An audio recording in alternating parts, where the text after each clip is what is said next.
Body Keeps the Score by Dr. Bessel Van Dee Kolk. The best investment. It's like my Bible. I could just go to any page, but I want to read a quote and then some stuff. He was the first person in mental health to do studies on yoga and PTSD. Yoga as a cure, part of the therapeutic management plan, or the overall plan, has proved not only more successful than medication, but on much less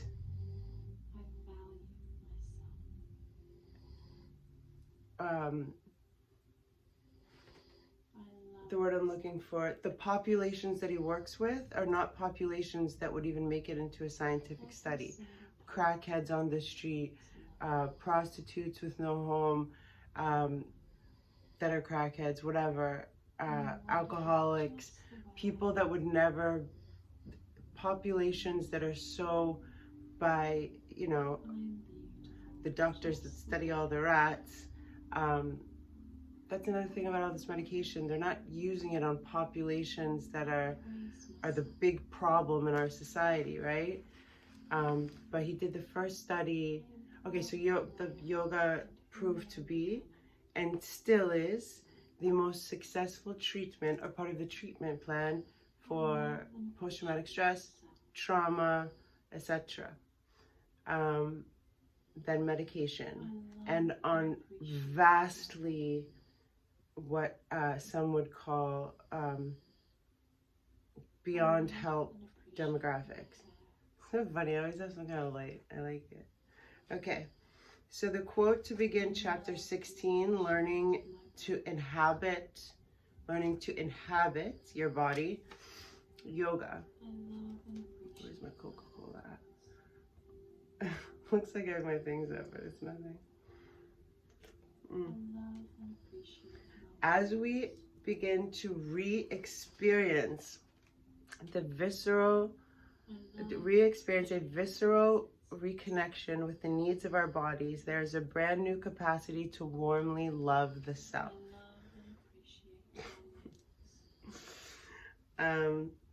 We experience a new quality of authenticity in our caring, and which redirects our attention to our health, our diets, our energy, our time management.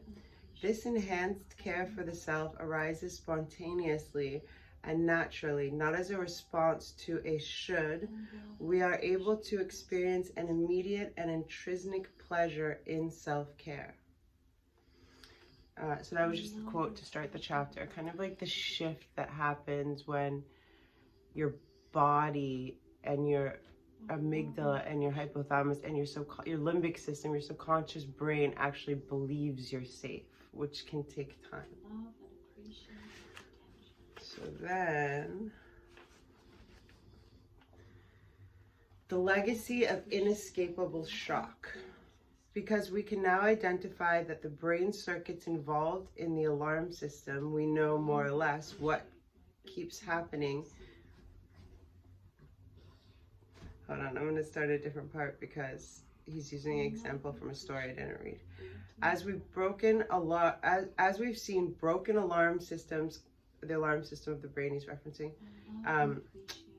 can manifest in various ways. And if your smoke detector malfunctions, which is what happens after sustained trauma, you're always prepared, and so your perception of everything has to be reorganized so that you're always prepared for a threat, but you can still function normally under extremely abnormal circumstances, be it war, be it your dad dying, be it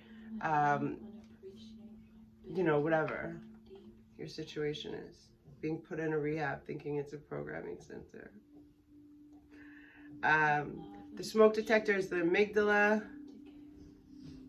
And that gets trained. The whole PTSD part, the whole getting traumatized part is the reorganization of the brain's perception. Ha! Small children are particularly, okay, I gotta change my laundry, so maybe I was just meant to read you the quote. Finding our way to yoga, the bottom-up regulation. Our involvement with yoga started in 1998 when Jim Hopper and I first heard about a new biological marker, heart rate variability, that had recently been discovered to be a good, think about how recent that is, 1998, that had recently been discovered to be a good measure of how well the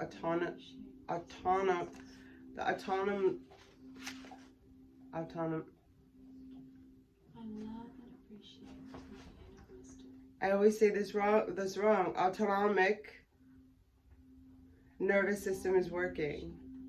As you recall from chapter 5, this nervous system is our brain's most elementary survival system. I'm thinking of a different thing. Okay, it's two branches regulating arousal throughout the body. Roughly speaking, the sympathetic nervous system, SNS, uses chemicals like adrenaline to fuel the body and brain to take action, while the parasympathetic nervous system, PNS, uses the acetylcholine, C-H-O-L-I-N, see the, I always got it, the acetylcholine to help regulate basic body functions like digestion, wound healing. See, all that takes more time because it's not prioritized when you're in a situation of constant duress and stress and a possible threat.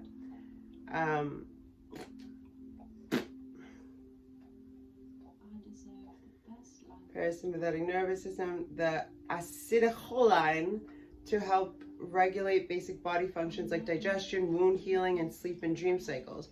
When we're at our best, these two systems work closely together to keep us in an optimal state of engagement with our environment and with ourselves. Where's your head? Heart rate variability measures the relative balance between the sympathetic and the parasympathetic nervous systems. When we inhale, we stimulate the sympathetic nervous system, which results in an increase of heart rate. Exhalations stimulate the parasympathetic nervous system, which decreases how fast the heart beats. In healthy individuals, inhalations and exhalations produce steady, rhythmical functions and a heart rate. Good heart rate variability is a measure of basic well-being. Why is HRV, heart rate variability, important? When our autonomic, am I going to pronounce this better after coffee? That sometimes happens. Nervous system is well balanced. That's the one that goes automatically. We have a reasonable degree of control over our response to minor frustrations and disappointments, enabling us to calmly assess what is going on when we feel insulted or left out. Effective arousal modulation gives us control over our impulses and emotions. As long as we manage to stay calm, we can choose how we want to respond. Individuals with poorly modulated autonomic nervous systems are easily thrown off balance, both mentally and physically. Since the autonomic nervous system organizes arousal in both body and brain, poor heart rate variability, that is, a lack of fluctuation in the heart rate response to breathing, not only has negative effects on thinking and feeling, but also on how the body responds to stress. I won't read that again, but you can rewind. Lack of coherence between breathing and heart rate makes people vulnerable to a variety of physical illnesses such as heart disease and cancer, in addition to mental problems such as depression and PTSD. In order to study this issue further, we acquired a machine to measure heart rate variability and started to put bands around the chest to research the subjects and what PTSD to record the depth, rhythm of their breathing while, what are you doing back there that's so loud? While little monitors attached to their earlobes picked up the pulse. After we tested about 60 subjects, it became clear that people with PTSD have unusually low heart rate variability. In other words, in PTSD, the sympathetic and parasympathetic nervous systems are out of sync. This added a new twist to the complicated trauma story. That makes sense. Like, I stopped breathing after my dad died. Like, this woman, Monica, came from London. She was like, you stop, you're not breathing, breathe. And I was like, I'm like, I've been teaching breathing 16 years. How am I not breathing? Forgetting to breathe. But that's what does. Your whole fucking system is just like, boom. Like, boom. Right? You know about it. Okay. I had a personal incentive to explore this question as I had discovered that my own heart rate variability was not nearly as robust enough to guarantee long-term physical health. An internet search turned up studies that showed a marathon running markedly increased heart rate variability. Sadly, that was of little use since neither I nor patients were good candidates for the Boston Marathon. This has pictures of the heart rate variability. So what it looks, so the first is in a well-regulated person. The second is responding to upset. The second is in PTSD, so in a, either having a panic attack or a trauma trigger response. And then a person, the last one is a person with PTSD reliving the trauma memory before it's healed. So normal, what did I say? Response to upset, low, and then look, reliving, remembering a trauma, it spikes up to that. Okay, I gotta get my stuff out of the jar. You know what I started doing, guys? Because who touches other people's clothes? And I like don't leave my stuff, you know? Like I count, I'm like, I look at my time, whatever. The longest I leave it 5 minutes. Twice in the last month, someone has touched my things, took them out of the dryer, and either put them just on the top or in my basket that I left. So I taped the dryer shut.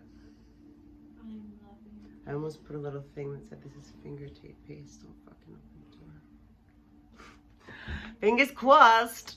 Okay, I'll see you guys later. I have some videos coming at you. And you. And you, and you, and you.